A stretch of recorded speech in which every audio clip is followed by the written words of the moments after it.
At NTV with Simon Kasiate, Mabel Kebirunji, and Brian Molondo.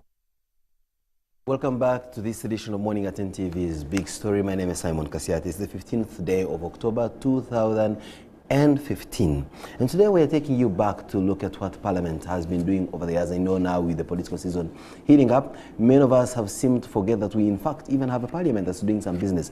I'm happy to inform you that the Public Finance Law 2015 has come into effect, and this is a discussion that was started by Parliament last year to create a public finance bill which was aimed at reforming the public's finance, budget and accountability sectors in Uganda, as well as provide for the management of oil resources. Now this morning we'll be discussing whether this law is in fact out to deliver on the promise for which it was started when the debate started by this Parliament.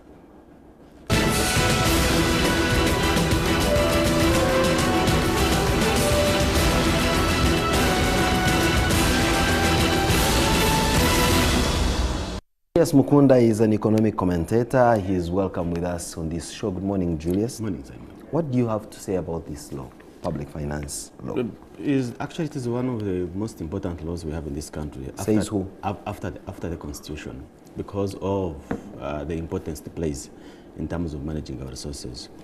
However, is that it was passed in March this year, but I think the big story is that now it is being amended very quickly within 6 months, which couldn't be a problem.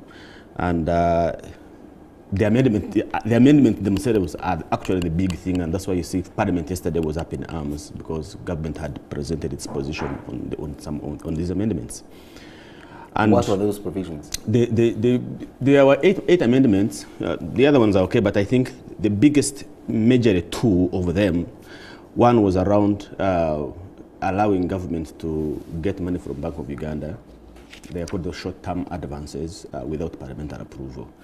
And that brought a serious uproar from Parliament that you are now... Why? Because Parliament is so concerned that government will steal money from Bank of Uganda, or Parliament just wants to heighten its leverage to also be part of the looting brigade?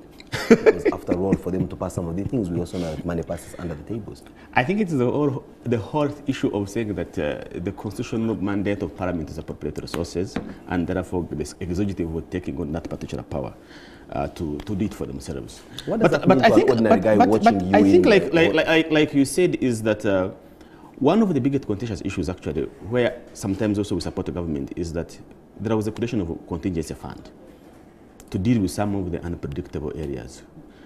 However, this contingency fund was wiped out completely even before the financial immediately after the financial started, and therefore the Minister of Finance actually was at a loss. You remember in the newspapers they were telling you that actually they wanted to pay salaries for July. They never had any money, so they had to go and get cash advances from Bank of Uganda.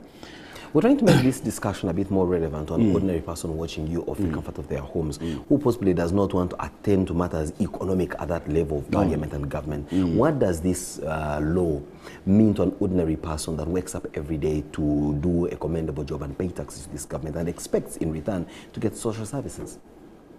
I think that's why it touches most especially social services, because you'll find out that, for example, one of the amendments they were trying to make is that we are going to change budget lines. What we have realized is that in changing budget lines, you can only change those budget lines that are not salaries, because salaries are a must, you must pay them. But you find that the ministry, for example, has more than 80% of its money tagged on salaries and less on money for service delivery. So if you allow government to touch those ones to begin moving around them, then social services are likely to suffer. But also it's a question of we don't want to store government operations. And therefore this law is trying in a way to help government that when it has no cash, it can be able to get some advances to run its operations, including the social services that we are talking about. And that's why this law becomes very important, because it helps government deliver on the services, on health, on education, on agriculture, and all the services that we want in this country. And it's very important that as citizens, me and you, an ordinary person on the street of Uganda, in the villages, understand that in order for government to operate, it must operate in this particular law. And therefore the law must give government must give government a method or a procedure on how it can collect money and how this money can be spent. But where you find that the collection and the spending is not good, then social services are likely to suffer. We know, for example, that we have a huge appetite for elections this financial year. That's number one. And therefore, what we are trying to do is to ensure that in tampering with this law, let us not look at only this short-term need of elections, but look at the long-term need for this country. And therefore, that's the horrible you are finding. But there is one important element in this law which I want to bring to your attention, is that this is in Uganda, we're the first country in the whole world to have a certificate for gender equity. And this certificate of gender equity helps government to say that these women and men of different areas, these poor youth, these poor women, these hard-to-reach areas, must have specific attention when it comes to resource allocation. What do you mean? Specific allocation means that if you have, like the islands, it means that these are hard-to-reach areas, and therefore usually we have what we call the hard-to-reach area allowance. Why do you call them hard-to-reach? Because for me, driving from here to Masaka headquarters is not the same as driving from here to Kabongo. That's the hard-to-reach areas. Inaccessible, that's the number one of the things. Oh, you are simply lazy to get to them. It's part of one country. Oh, not lazy, actually, not lazy. But these are areas where it's a fact that all our country, we are not at the same level in terms of development in our districts.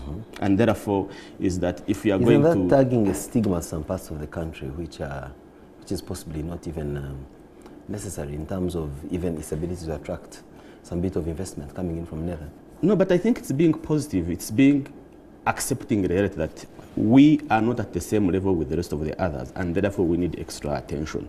And I think that's what the government is trying to do. What this will actually trying to say, that there are those areas, there are those people who are not at the same level. That's why we even have an equalization grant. Okay, now I'm asking, I'm seated somewhere, well, you mentioned the Kabong. And you tell me there is a grant, an equalization grant and all that. Which Masaka can't get, but Kabongo can get. Who in Masaka and who in Kabongo? Are we talking about the district? Are we talking about the ordinary people? We're talking about districts, but also the people living in those areas. So I wake up one day, I'm a woman in Kabong, and somehow money is credited to my account because I'm a Ugandan living in Kabong and I happen to be a woman. I don't understand it. No, the thing is that if you are in such a hard-to-reach area... Yes, I am there now. That's very good, yes. How does that money come to me? The money goes to the district to take care of you. Like what? To do what exactly? To take care of you. How? Now, you'll find out that districts... It's going to put bread on my table? No, service, you have more to deal with. That's why you find some of these districts have got more, something like these maternal tricycles.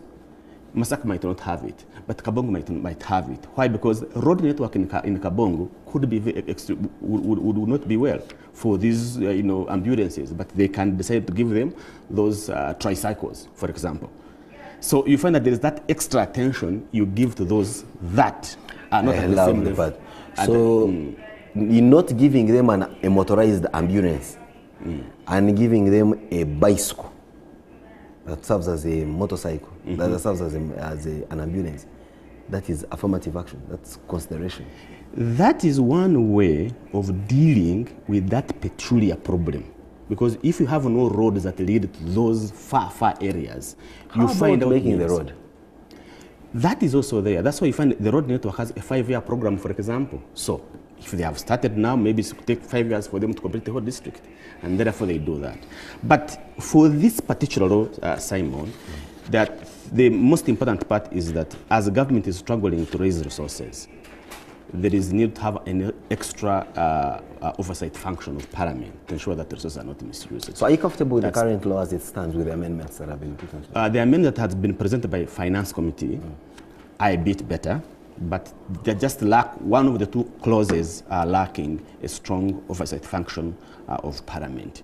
That's the one. But currently the proposals that have been tabled by the Finance Committee a bit palatable because they sort of have improved. Yeah, when a member on of the way civil they- society says they are a bit palatable means he's very happy with it, and they sort of it means they handle much of his complaints, and so I think that's the Most of our work has been It's handled. always good to cap these programs on an optimistic note. Thank you so much, Julius Mukunda, for being Thanks, a part Simon. of this program this morning. We'll be right back with Simon Says. Good morning.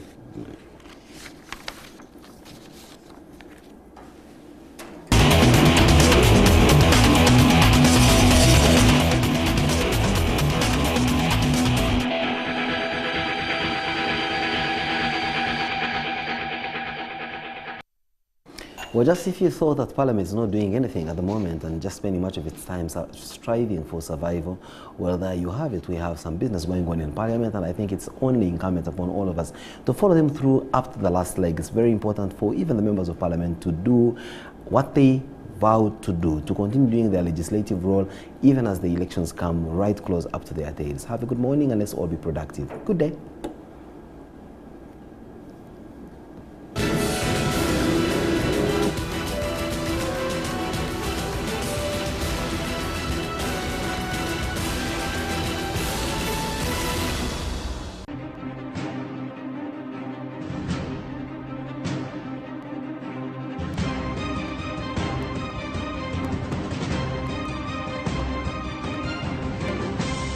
You're watching Morning at